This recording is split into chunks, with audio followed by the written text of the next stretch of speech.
Hi, everyone! In this episode, I'm going to discuss the topic of faith and how maintaining a sense of faith instead of perceived control is so much more beneficial in the long run. As always, with this podcast and the work that I share, I'm expressing my own ideas and beliefs around these subjects, so I invite you to only let in what resonates and gently toss aside what doesn't. And I also want to say thank you so much for being here and for tuning in. I'm your host, Mika, and you are listening to Practical Alignment.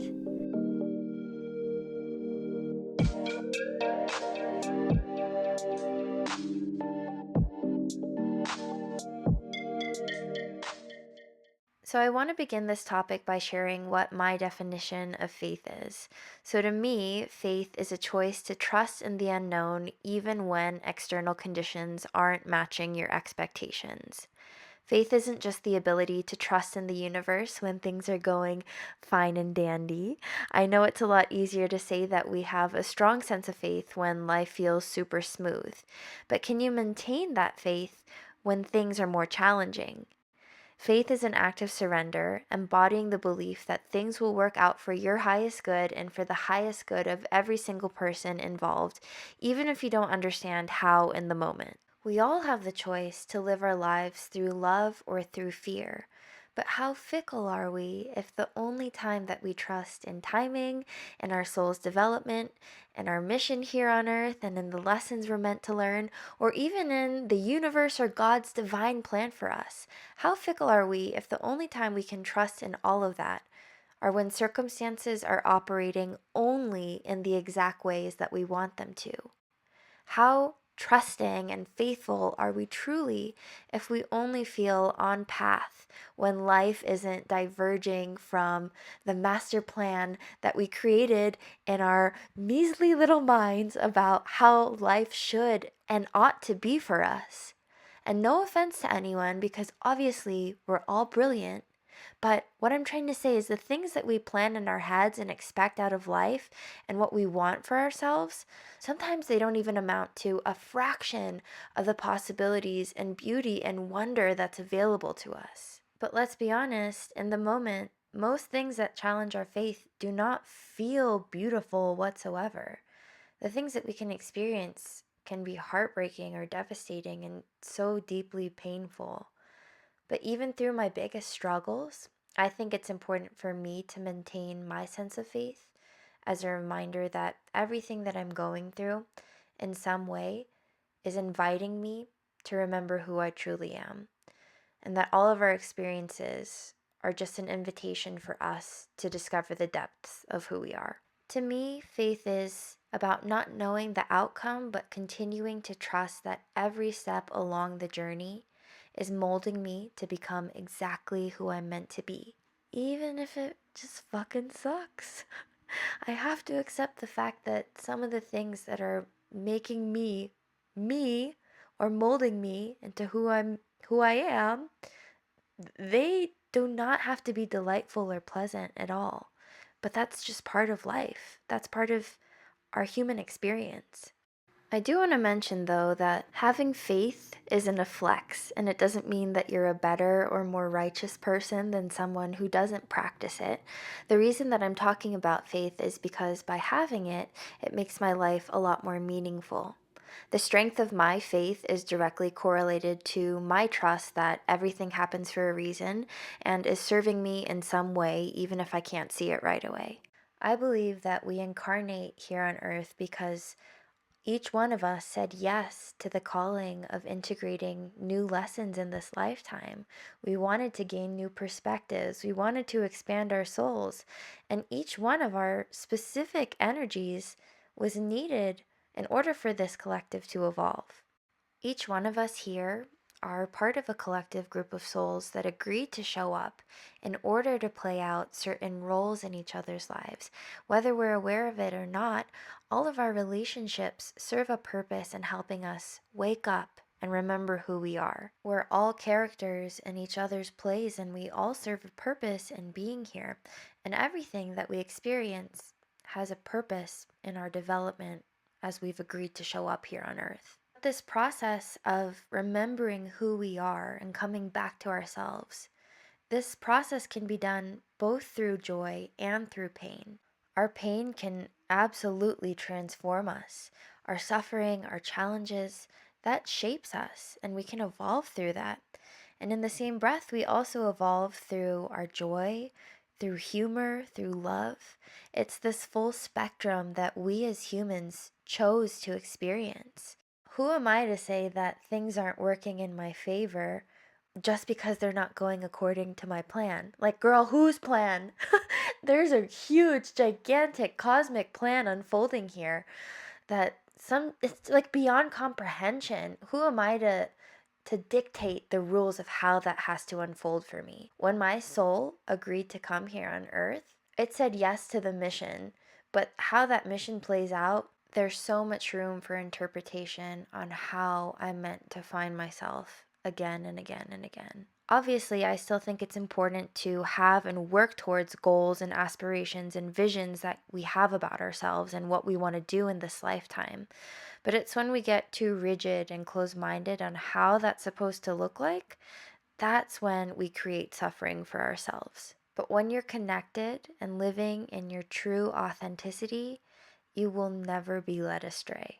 But just because you're living authentically doesn't necessarily mean that your life will be easier. It will just be more meaningful. Throughout our lives, we'll be faced with adversity and challenges, and the severity of those experiences is a spectrum, and it's all relative to the person experiencing them. There's always something to be learned or gained. And please don't misunderstand me, because I'm not glamorizing trauma, nor am I disregarding the fact that the struggles that we face can be absolutely horrific. But multiple truths can exist at once. We can hate the fact that something has happened or is happening to us or around us, and also see that on a soul level, these experiences can be very catalyzing for yourself or others. I don't expect myself to always be able to comprehend it either. There are so many atrocities that are happening worldwide that I can't wrap my head around sometimes. But at the end of the day, I do have faith that there's a bigger plan at play, and we're becoming more aware and less complacent in allowing cycles of abuse to continue. We're waking up and we're being activated to create change. I truly believe that there's meaning and purpose behind everything that we go through. And at the same time, I don't expect myself to see the lesson in that right away. When I'm in the trenches, I'm not going to pretend that I'm grateful for what's going on. Hold space for whatever you feel when life sucks. It would be a disservice to yourself and most likely inauthentic to immediately try and see the bright side of your struggles without first taking the time to validate your feelings about how awful things can be.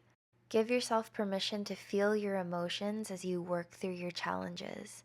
Allow yourself to feel the rawness of your feelings and take the time that you need to take. Just let yourself be where you are. And only then, when you've given yourself the appropriate amount of space that feels right for you and you alone, only then will you be able to draw your own conclusions about how your experiences have impacted you.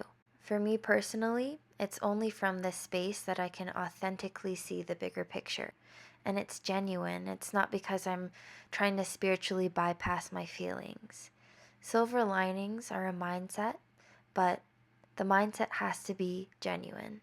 Everything that I'm talking about right now relates to the topics of soul contracts, vows, and agreements, and I'd like to explore these topics more in depth in a future episode, so be sure to keep an eye out. And I also want to add that in my one-on-one sessions, we take a look at your soul contracts and do work in updating them to align more with your authenticity. So if you'd like a deeper and more personal experience of that, I highly recommend booking a session, and all the links for working with me are linked in the description. So, I wanted to share a personal experience of a time where my faith was tested and I crumbled. I crumbled like a cookie, baby. And I want to stress that this experience that I'm about to share is super trivial. It's extremely trivial, but nonetheless, it was very valuable. So just for some background, I recently ended my primary job at a wellness center in preparation for me moving to England. I don't think I've talked about it on this podcast yet, but this is my formal announcement, everyone. I got married. Your girl got married after 6 years of long distance, okay?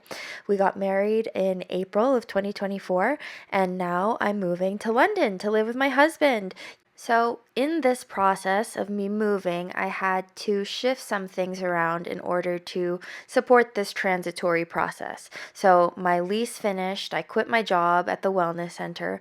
I was still seeing clients at the wellness center, but in person. So, once I left that job, I switched back to remote work. And along with that, I also started focusing more of my energy on my jewelry business. So, for those of you who don't know, I've been making jewelry for around 7 years now. I used to work in a crystal shop and I learned how to make wire wraps with crystals being the main focus because I love their energy so much. And so I've been doing that on and off for 7 years, and I decided to put more efforts into that. I'll link my jewelry account's Instagram in case you want to check my stuff out. But, anyways, this past summer, I've been attending a lot more markets and vending events in order to sell my jewelry. With this intensified focus on my jewelry, I began placing more pressure on myself than usual in regards to this business, especially with my big and expensive move coming up.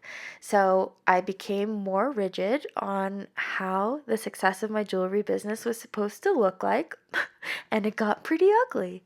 So, for most vendors, we don't typically do events every day unless you have your own physical shop. Markets and opportunities to sell can be like a bi weekly, weekly, or even like a monthly occurrence. It really just depends on how many markets you book. So, knowing those conditions, you can probably imagine that the build up for each market can be kind of intense. There's a lot of preparation, but the success of a market really just boils down to the conditions of the market on that specific day. Well, I had been anticipating a monthly market event, and on that day, the weather was balls. And there was a huge windstorm, and all the vendors got moved into this small courtyard, and it kind of was a flop, right? And because the conditions weren't good, the market itself wasn't very successful, and I was bummed out, okay? But I wanted to keep my spirits up, so my silver lining for that night was that in the midst of the chaos, I was invited to attend a different market the next day. I was put in the courtyard with people that I made a connection with who invited me to a new market the next day, right? So in my head, I was like, hell yes. See, everything does happen for a reason. And the reasoning behind all of this nonsense was surely so that I could be connected to something better, aka the new market. Well, as it turns out, the second market was a flop too. I'm sure you anticipated that. I was grateful for the opportunity, but the traffic was extremely slow and I hardly made any sales. So for me, one, disappointment I could handle with that first market, but two, in a row, I lost my fucking mind. Double whammy, bitch. The way that my energy immediately collapsed, like I cannot emphasize it enough. My energy collapsed like I was a house of cards. Here I was thinking that I was grounded and evolved and so deeply faithful because I didn't let the first night get me down, right? I took that one on the chin and I tried to move on. I did all the right things. I was optimistic. I put myself out there again. But yet, in my eyes, on that second night, I failed once again. And I was a mess. During the market, I was calling my husband, I was calling my mom, I was calling myself a loser. Every single limiting belief that I had about myself came flooding forward. And it's so silly because I made it so personal too.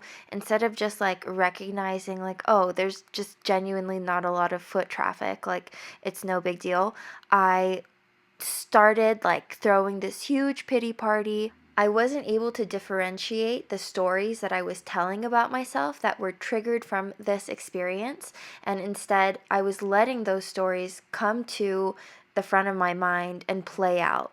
I was just thinking to myself, like, oh my God, people don't like my jewelry. My stuff is ugly. I'm not good at what I do. I'm not good at manifesting, yada, yada, yada. All of it. It was so dramatic. It was so dramatic. All it took was two seemingly unsuccessful markets in a row to collapse my entire belief system and all the faith that I had in myself as an entrepreneur.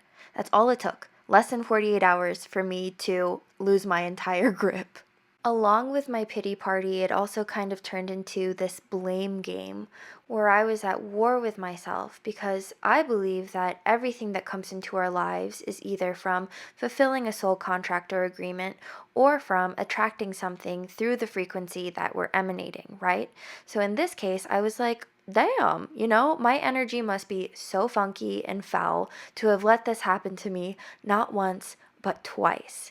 I must be doing something so wrong that I'm not aware of. So I was really just amplifying this experience, just triggered left, right, making this the saddest sob story ever. And honestly, it wasn't even that big of a deal. But, anyways, I threw myself into a complete spiral. So I had my big one, I had my diva moment. And then once the dust settled, I wish that I could tell you that things got better, but instead, I then shifted into feeling so deeply ashamed of myself. Because once I was able to see, take some time away and just kind of see myself in that situation, I was like, wow, that's all it took for me to lose myself. Two inconveniences, and I completely lost the plot. It was that simple for me. So then I went through the cycle of guilt. And I think that this comes from, I'm sure it's heavily influenced by it. My Catholic upbringing. I've talked about that quite a bit here. But I just started feeling so guilty and upset with myself that I let my faith get rattled so easily. And I felt dumb. And to be honest, I felt weak as well for not being more unshakable. And I wish that I was more unwavering in that moment. So the punches were coming from all angles. And then the dust settled again, and I was finally able to see things in a non judgmental and self deprecating way.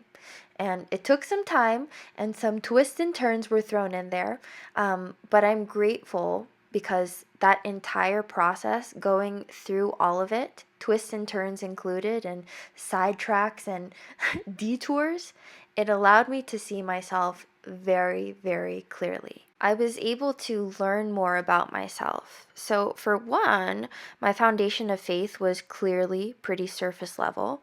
And it was important for me to realize that, to just see it for what it was. There's two quotes that kind of encapsulate the experience of how I perceived everything to have happened, and they both come from Vex King on Instagram. And this first quote says, "How you treat people when you're annoyed or agitated is a better indication of where you're at spiritually than the quotes you share on social media and the books you read." So for my case specifically, I'm reading this quote like, how you treat yourself when you're annoyed or agitated is the best indication of where you are spiritually. You can talk the talk, but can you walk the walk when it matters most? In my case, I was doing more talking than walking. It was really important for me to see that and recognize that within myself. The second quote, again, it's also from Vex King on Instagram, says, "In sports, you practice for months, but what matters most is how you show up on the field. Period." Up until that point, I thought I was rock solid with my faith until it was actually put to the test. I clearly needed a brutally honest wake-up call about where I was and how I was truly embodying my energy. Faith is a choice to trust even when external conditions aren't matching your expectations, and I wasn't fully embodying that. Fair enough, fair play. It's information that I'm glad to recognize.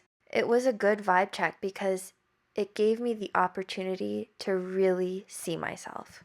Additionally, what this taught me about myself was that I revert to self-flagellation pretty quickly. A common response that I have is to judge and shame myself for not getting it right away. because like how I was feeling so guilty about myself for not being more faithful. Like I was just adding fuel to the fire. And I noticed that I tend to punish myself instead of just taking things at face value, allowing myself to learn from them, and then moving on. It doesn't always have to be so deep. It can just be information to absorb and then adjust to. So again, I was presented with this opportunity to really see myself and my patterns and my habits. And it's from the space of honesty and actualization that healing has a chance to blossom from. This is where the work is done, not in the frills and the frou-frou, but in the nitty-gritty, in the places where it can sometimes hurt the most. Sometimes these places we're so ashamed of and they feel like the ugliest parts of ourselves, but these are the parts that are desperate for love and understanding.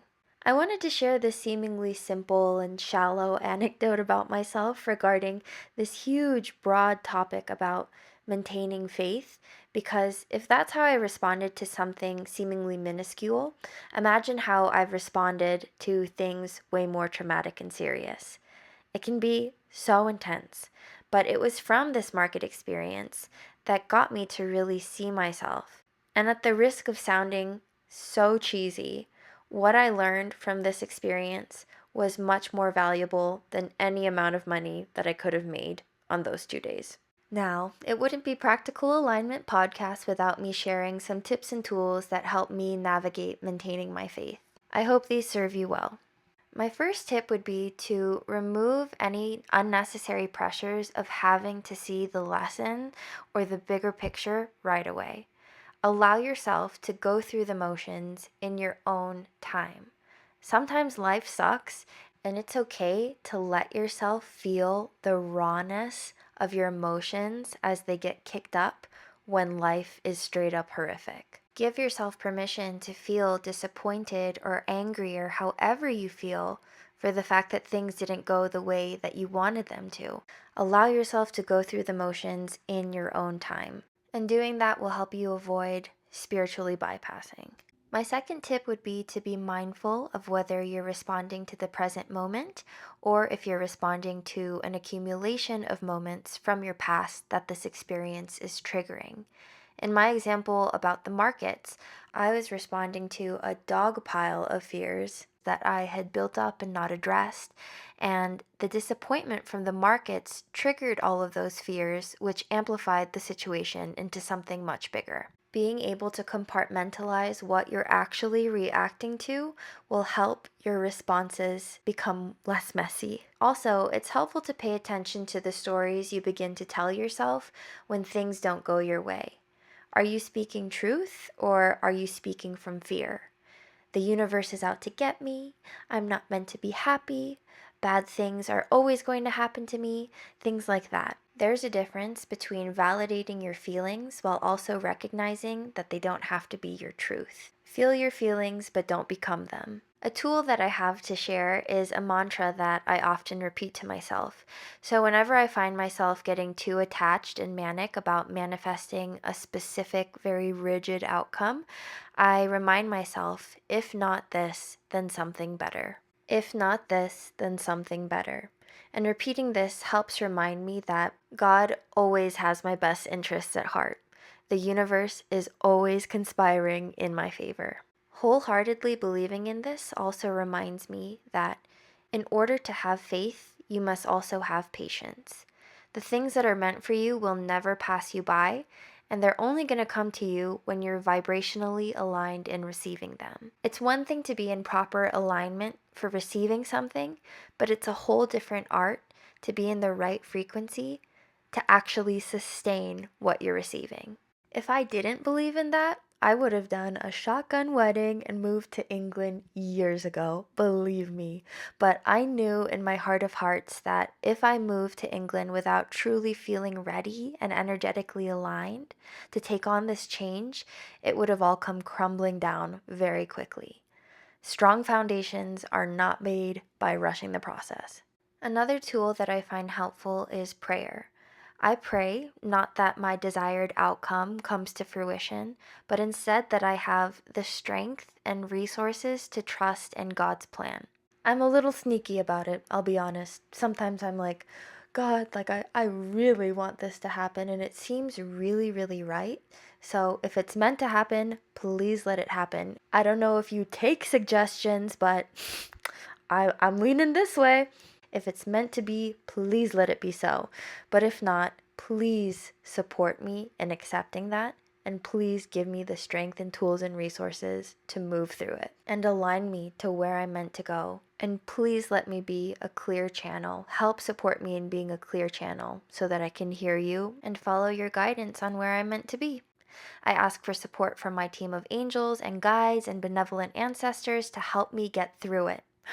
So instead of having blinders on and feeling like there's only one way for me to achieve happiness, instead, I'm just asking, like, hold my hand along the way, help me get through it.